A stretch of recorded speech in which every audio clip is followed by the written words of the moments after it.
The tragic case of Savita Halappanavar, and along with the report of the expert group in relation to the ABC case, is forcing us to confront an issue that we have dodged for far too long, namely the right to an abortion where a mother's life is at risk. It's my view, and it's the view of the Labour Party in our election manifesto, that we must have legislation to give clarity about when abortion is legal in a situation where there is a risk to the life of the mother. I say this even though I have no great desire to see widespread abortion in Ireland. However, as women know much better than men, the approach of new life throws up very many messy situations. And as the X case and the ABC case have showed, some of these situations demonstrate the impossibility of the rights of the mother and the fetus being equal. Who takes precedence, for example, when the mother has cancer?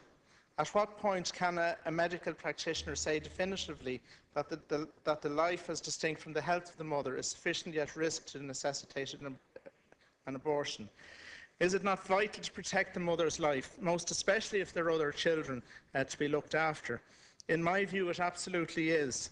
And while I regard myself as pro-life, I very much take that to mean that I am pro-life first and foremost for the mother.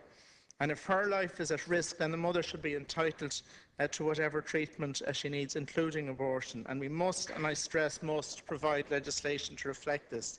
And the House has failed to do this for 20 years. Added to this, I'm convinced that very few Irish people would insist on a woman who's been raped having to bear the child of her rapist. What parent or husband would not support a daughter or wife if she was confronted by such an appalling scenario, to do whatever she felt was for the best? Labour, in our election manifesto, states we would legislate in accordance with the Supreme Court judgment and the ruling by the European Court of Human Rights. We got plenty of stick for this. And the reality is that if Britain wasn't on our doorstep, we would have had to introduce abortion legislation years ago to avoid women dying in backstreet abortions. When most Irish people retain a huge respect for the right to life, we must have an honest and open discussion on this subject and come up with legislation we can live with. As this is first and foremost a women's issue, they should lead the discussion. In fact, if it were constitutionally possible, I think the decision should be left entirely in women's hands.